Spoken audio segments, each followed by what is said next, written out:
So this is Mighty Slim, and we're talking with Paul Green of the original School of Rock. And the Paul Green School of Rock, for those of you who don't know, will be doing a show over at Harper's Ferry on Saturday, April 30th. And that show, I believe the doors open at 1, and not exactly certain when the show starts, but probably shortly thereafter.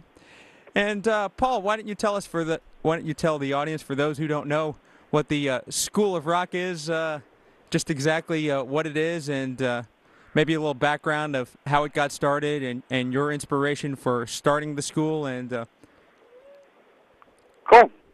The Paul Green School of Rock is the original performance-based rock music school that we started in Philadelphia in 1998.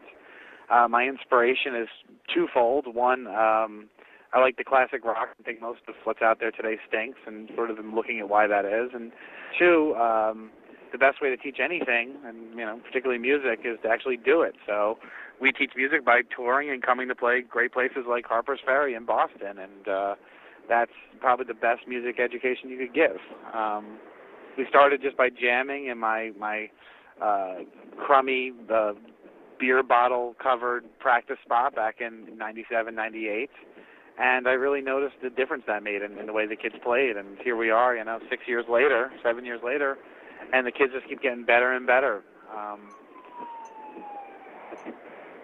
Hello? yeah, yeah, that's fine. Well, how old are the? What's the? I've always wondered about the. I've seen the School of Rock perform B.B. King's, and I saw him do a whole 2-hour Zappa tribute at the Knitting Factory with Napoleon Murphy Brock, and I always wondered what's the age range of the kids, and is there maybe say a median age range? Yeah, well, the shows you've seen are all our all-star shows, so it tends to skew a little higher, and the kids have been with us for a while. Mm-hmm. So the median age there is 16, and I think in the shows you saw there were a couple 13-year-olds, but also a couple 17-year-olds. At our stock shows and at our local branches, we take kids as early as 8 and get them cracking pretty early. How if I was a parent, how would so would you probably say the oldest kids are probably 17 or 18? Yeah, we're like Menudo. We graduate them when they're out of high school. And a couple kids I've actually graduated a little earlier because their own bands were going and they didn't need to be me anymore. But we'll keep kids really until it's time for them to move on. So it's a thumbnail of 18. But if a parent wants to sign up their 17-year-old, there's not much future in it. So I would dissuade that. We like to get them when they're young and impressionable. Nice. And plug the Zappa right into their beat it right into their skulls. How so if you were a parent, and if I was a parent and I wanted to get my kid involved that maybe had played bass, I mean, is there a some sort of performance threshold that they must cross in order, Absolutely you not. You must have this many many chops and whatever. We're an open enrollment school, and to be honest with you, we prefer to get them right from the beginning. No bad habits and no preconceived notions of their own playing. So. Otherwise, you have to break them in by, throwing them the black page, and that just gets ugly. So, we'll take anybody. We'll take your 8-year-old who's never even seen a guitar before, and as long as they want to do it and have fun and appreciate music, then we'll usually have some very good results. Would you say that the, I've always wondered, are they, are the kids into, maybe some of them are into this, some of the music that you're showing them when they start the school. Maybe they've had some background. Most of them have had no background, and maybe they learn Keep It Greasy and come out going, wow, this music is pretty cool, and then they start to check out some of Zappa's work, or how does that work? We first started doing Zappa in 1999, and almost all of them fought me on it. But now they've it's funny because we would do Zappa, and that would sort of get some of our biggest crowds. But now, more just because our names increased, we get sort of smaller crowds with Zappa. But the kids it's still their favorite thing to play, and it's a classic thing. If someone's drinking a dirty glass of water and you give them a clean one, then they pretty much learn for themselves. So every kid you saw playing with Napoleon's a pretty big Zappa head at this point. Yeah, that's great. When you say they fought you at first, they fought you because they didn't like the music, or it was too difficult, or They didn't like the music, and it was too difficult. interesting. And they, everyone who doesn't know Zappa, it's Frank Zappa comedian, not Frank Zappa composer. And, Sure. and a lot of that was in the late '90s when kids were still into Nirvana and the Smashing Pumpkins and stuff. So it really was a totally different thing. Mm-hmm. But at this point, we're going back to Zappa Alley again this summer, and there isn't a thing any of those kids would rather do than go play Zappa in Germany. Wow, that's great. Yeah. So what's a you said kids stay there for a long time. Is it a full-time school? I mean, you teach music? Do you teach other subjects? No, it's an after-school program. Okay. And just pretty much just music that we offer. I have a philosophy degree, which is pretty useless. So I'll actually offer the occasional class in philosophy for ungrateful teenagers or some such. That's always fun. But pretty much straight chords and double strokes. Mm-hmm.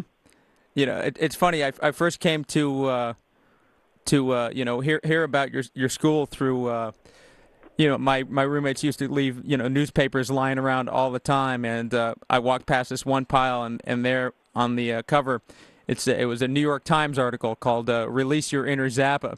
Oh yeah. And I always wondered, my roommates kick me down articles here and there. Why wasn't I informed of this? And that's how I was first turned on by it. So how did your movie? Excuse me. How did your we'll get to your movie in a second. But how did your school become the inspiration for Jack Black? How did that whole the Jack Black movie? How did that happen? He just came and saw the school, or someone director. Yeah, VH1 sent a camera crew in early 2002 to do a pitch pilot for our movie about our school. We were going to potentially do a reality show. Okay. And I know they put it together, and they were, as they say, pitching it up the ladder. Mm-hmm. And then one day they just stopped calling me back, which was actually fine because I didn't even know if I wanted to do a reality show. Sure. Then, 7 months later, I hear that Paramount is in production on a movie called School of Rock.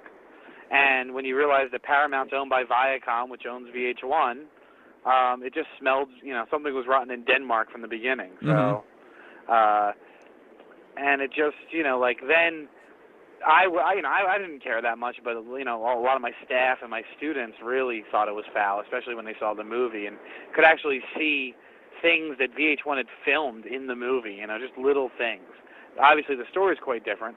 And then when they came out, they just, people questions, and they say, we never even heard of me. Well, I own schoolofrock.com, so it would be pretty weird not to stumble across schoolofrock.com if you're making a movie called School of Rock. Sure.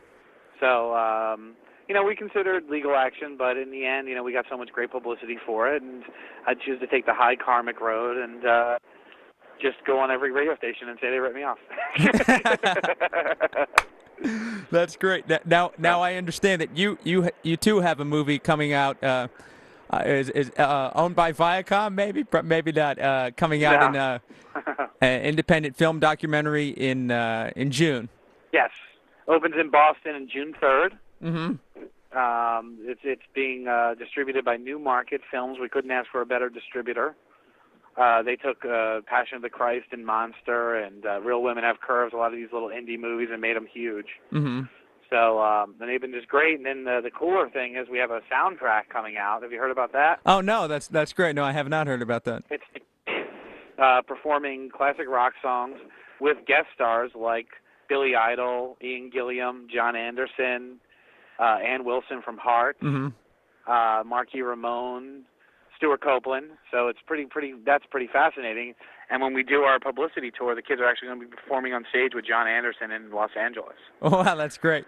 Yeah. So what do you I'm do? actually a little bit more of a prog head than a Zappa head. Okay. But it's so for me that's pretty cool. What is what do you have, like the kids doing Highway Star with Ian Gillan? Or? Highway Star with Ian Gilliam, Heart of the Sunrise with John Anderson. Wow, that's great. Yeah. And Dave Mustaine doing Peace Sells, but who's buying? Nice.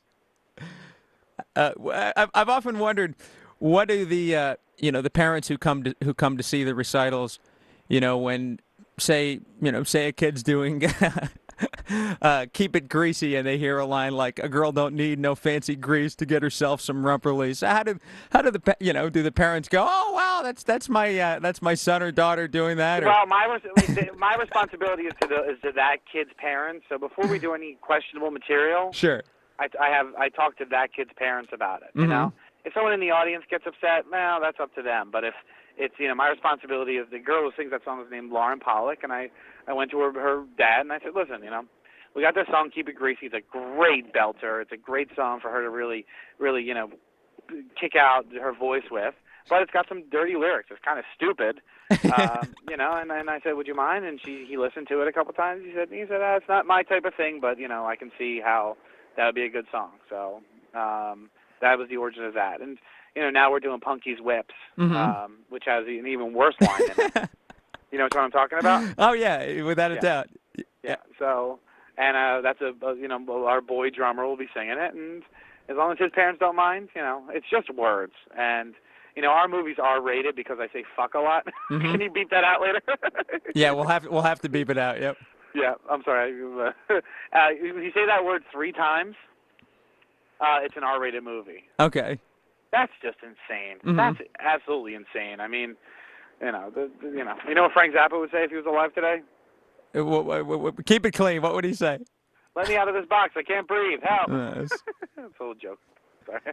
No, but I mean, it's that's the other fun thing about doing Zappa is that I want these kids to have the free expression and to know that even though we're living in like totalitarian Christian state, it's not the only way to look at things. Sure. So what are the kids maybe at the beginning, maybe when they graduate, what do the kids think of the current state of music affairs and maybe the predominance of rap and hip hop and just about every aspect of musical life, and what is their take on the current musical scene? We don't really pit hip hop. I mean, I actually like hip hop. I mean, especially like early '90s, late '80s hip hop because it was sort of the last bastion of virtuosity. I mean, now it's sort of become commercialized, but so it's not really. It's what offends them more is what passes for rock music now. You okay, know? Sure. The Nickelback and the Three Doors Down and all that kind of stuff. That's way more offensive, when they're passing Joss Stone off as the next, what's her name? Aretha Franklin. Janis Joplin sure. Or whatever, yeah. So that's way more offensive, There'll always be pop music. The sad thing is there's no rock music anymore. Sure. And they go back to the classics. And there are some bands that they will flock to from nowadays. Radiohead's a favorite, and Tool was for a while. Mm-hmm. But for the most part, I've got a bunch of kids. I actually called Ian Anderson, his agent, because I want him to come and do kind of what Napoleon did. Okay, yeah, that's great. And I said, basically in the School of Rock, you have the only place 180 kids can say Jethro Tull's one of their favorite bands. Nice. And that's always a neat thing. So what's the structure for the kids learning the tunes, and how does that work? You just say, here's the record, go home and learn the part, or it's a combination of things. With Zappa, we have to do a lot of actually, like making charts and everything. So it's a great opportunity for the kids to work on arrangements. For the easier stuff, it can just we just learn it. But it's never just about learning the songs. It's let's learn Living in the Past to learn how to play in 5. Let's learn Inca Roads because it has a Lydian guitar solo in it. So it's always the song for some greater musical, some greater educational good. Sure. What I find is, like a lot of my teachers just spend too much time teaching songs. Mm-hmm. That's not what we're about at all. We're about teaching music, and we just happen to put on shows so the kids will practice. Sure. And then the better the shows we put on, the more the kids will practice. So we're actually, our new Zappa set, we actually got booked in at Zappa Alley, a really good slot, but we're supposed to play the esoteric Frank Zappa. Mm-hmm. Because everybody does Montana and, whatever, I Am the Slime. So sure. we're going to go there and play songs that nobody plays anymore. So mm-hmm. it's like Jesus Thinks You're a Jerk and sure. Sinister Footwear, and none of those are very easy songs. So it's going to be, it's quite a task. Do you have do you conduct open houses for people to, members of the public, like myself, who would be so crazy enough to drive to Philadelphia just to check out your operations in I action. would give you a personal tour, and you actually wouldn't even need to come to. You could come to Philadelphia. We're open in New York now. Mm-hmm. So that would save you 2 hours. That's great. And it's kind of neat. You know, another thing we do is the kind of people we hire. We hire young, working rock musicians, you know, and in New York, I mean, I guess you know Project Object, right? Sure, of course. A couple of those guys teach for me. Mm-hmm. In fact, most of the band teaches for me. The new keyboard player, Eric, runs our Downingtown school. C-Hag teaches for me in New York. Mm-hmm. Ike teaches for me in San Francisco? Yep. Yeah. And then in New York, we actually are fortunate with the bass player and drummer for Ween teach for me. Oh, that's great. Yeah, so that's amazing, and then members of Sound of Urchin also. So it's you know, these are the kind of people we have teaching your kids, and it's just, you know, would you rather take lessons from some old jazz guy or from Robbie C-Hag Mangiano, you know? who I can say on the record is probably the best guitar player I know. I mean, that guy's unbelievable. Yeah, the C-Hag is definitely unbelievable. Yeah, so it's just an honor, you know. Like whenever he doesn't have a lesson, I'm like, you want to jam? Well, that's great. Yeah. So anyway, we're probably wrap it up here soon, but do want to remind people that the Paul Green School of Rock will be playing this Saturday, April 30th, over at Harper's Ferry. What do you know what time you guys are supposed to be going on? Or? Sometime around 1:30. Okay. And it's our summer tour preview. Mm-hmm. We're doing a big tour in conjunction with the movie of the summer, and we're just doing a few dates just to, you know, try out the new material. So it's a cool opportunity to see brand new stuff, some new type of songs, and we're actually doing a Pink Floyd this summer, so we're doing some of that. Mm-hmm. Cool. That's great. And your movie will be coming out June 3rd, correct? Yes. From Newmarket Films. So yes. That's great. Well, I appreciate you coming on the show and talking with us. I've always had all these questions, and I always wanted to conduct an interview to find them all out ever since I saw the show at the Knitting Factory. And I'm Did you like the show at the Knitting Factory? I thought it was fantastic, and I have to tell you this. I have to go on the record as saying this. I thought now when I saw you folks at the Knitting Factory, there was a Beefheart tribute band that opened. Yes. And I thought they were good. Don't get me wrong, but I thought when your kid sang Deborah Cadabra from Bongo Fury, I thought he did a better job doing Captain Beefheart.